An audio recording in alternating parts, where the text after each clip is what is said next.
Hello guys, this is Priyank Kodak and welcome back to your favorite channel Technology. And in this video series I am gonna teach you how you can solve this Rubik's Cube. Hope you guys are excited. So let's get started. So in this video I am gonna teach you the first step of how to solve this Rubik's Cube.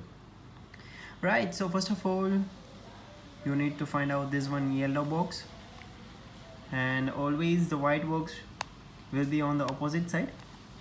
So here's the yellow box.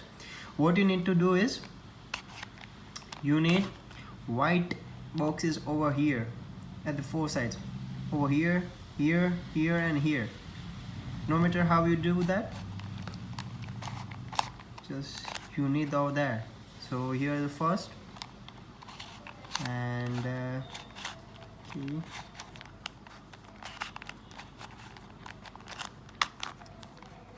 Here's the second one.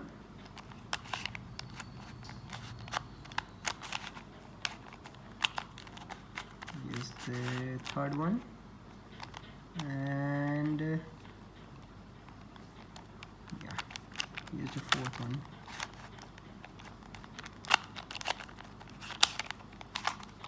Alright, so these are four white boxes around yellow box.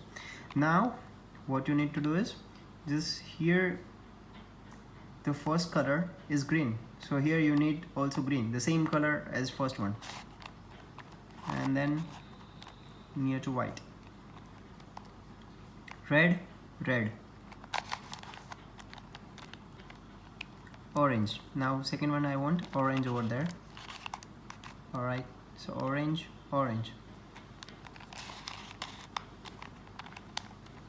blue. I want blue also over here, so blue and blue. Alright, so here you will get four like cross sign in white. So this is your first step. Thank you guys, and to solve this puzzle continue the series in my playlist. Thank you so much.